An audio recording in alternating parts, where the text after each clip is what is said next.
And we are live. Hey, it's Tuesday. It's late.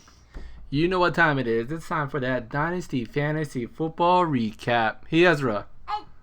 What are we going to do? Chips. Chips? No. What is it? What are we doing? Are we going to roll those highlights? We do highlights. And you just drop the box. Roll those highlights, right?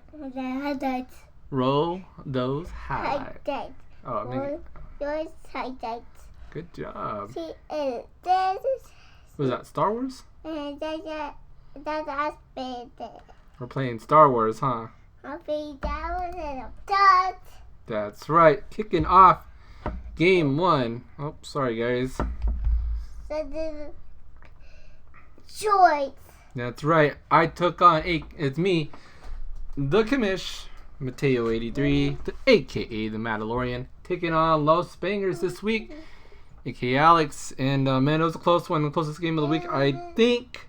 Final score 132 to 128. You see, man, Heartbreak City, man. I was in the lead going into Monday night, but it was not in the cards for me because Mark Ingram decided to score 24 points to give Alex the 4-point advantage there. You see a couple falters there. I started Samuels there where he only gave me 6 points. I should have started Tannehill. That was the make or to break it right there. If I would have started Tannehill instead of Baker Mayfield, then I would have won by 4 points. But, oh well. It is what it is. Moving on. I moved to I think I'm still 2 games behind 500. I would have moved to 500 if I would have won. So, boom, there you go. Game 2, you see Brandon, a.k.a. Sarton Son, taking out Chris, Saquon the Chef. Final score 140 to 83. Not even close on this one. All around a good game. He's still starting Austin Hooper. Don't know why, but you got Calvin Ridley there giving you 22 points. Godwin with 37, and Lamar Jackson, man, killing it with 36 points. Going on to game 3. Right, Ezra, we're going to game 3?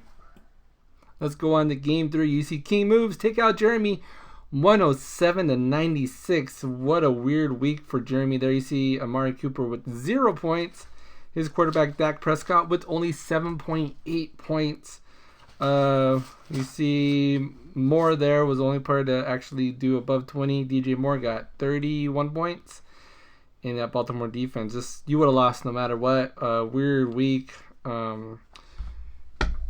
Putting it out there right now. If Gabe and Joey make the playoffs, which Joey's already in the playoffs, since they don't even play, I am putting their players on the bench. So hopefully you guys don't score any negative points. You'll get a win if you play them in the playoffs. You can't be mad about that either because I'm not even in the playoffs. I could say I'm eliminating from playoff contention and they move to the very bottom and that would throw me into the playoffs, and yeah, that would look kind of shady on my part, but unless you guys want to do that. But if they make it to the playoffs, which Joey already will, I will bench their teams, so nobody will lose to a team that is not really active in the league. Moving on to game 4, we see Freddy's Blackbeard Delight taking out Luis, 91 to 71. Luis was on a roll for a while, and then, man, he's just back on that losing streak. He didn't even start a quarterback this week. He probably forgot. Got a negative 1 point from the LA Ram defense. He had 2 players on bye, a player out. I mean, I know Luis does play. He didn't play this week, so easy win for Freddy. Freddy moves up in the standings. When this was the week, man. This was the week for me. I should have been 5. I should have evened out, and I would have taken over in points. As far as I think I would have moved up to 6th place if I would have won. But oh well. Joe gets the win. He stays in 10th place. Suti and Clan takes out Johnny's drop. The loser should stay at the bottom. Go find the sword. And final score 98 to 87. Good game for Joe. He gets a win. And in our last game of the week, we see Bravos football taking out number 2 seed Shiver Me Timbers, 194. Good game for Bravo. He needed that. And so all around, even going into the stats there, nothing too fancy. I mean, it's not even a high point scoring output. I mean, you look at what me and Alex did, and if I would have played anybody else besides Alex and Brandon, I would have won. And that's a bummer. But that's what happens, and we get used to that. So, enough scores and highlights, right, Ezra? Yeah, don't touch that. Let's hand out some Week 12 awards. Lamer of the Week, a.k.a. Green Elite of the Week. Who are we giving Green Elite of the Week to this week, Ezra? Yeah, this is the week. Green Elite of the Week is going to go to Luis, who scored 71 points. They ain't going to get the job done. I don't think I've scored below 90 this year, so I just jinxed myself. We'll see, I just knocked on wood. Very poor wood, but I knocked on it nonetheless. Shocker of the week. Man, you know what? Jeremy lost, so I say King Moves the shocker of the week. You see Gabe there, he's locked into the 8th position for now. My sole job is to get Gabe out of that position. And you guys need to help me, because Player of the week goes to the team with the highest score of the week, and this week it was Brandon, a.k.a. Sarton Son, with 140 points. He's killing it, moves into first place, I believe. This is the first time he's in first place. We've seen Brandon, Jeremy, and Joey all switch around the position, and now Brandon's at the top of the leaderboard. Let's look at those league standings before we wrap up tonight. You see Brandon right there all alone in number 1 at 93. Shiver Me Timbers at 8-4. You see that they've all locked in playoff positions. Undisputed Era, a.k.a. Jeremy, 8-4. Bravo Football with that win locks in the playoffs. And Alex is also in the playoffs with his win, 7-5. You see the battle for 6th, 7th, and 8th right there, guys. It's getting good. It's getting good. That's what we're playing for. We're trying to get in. We're trying to get in with all those playoff positions, and it's gonna be a close one. It's gonna be good. It's pretty fun. Someone took a screenshot of my snap. Just saying, it's on YouTube now.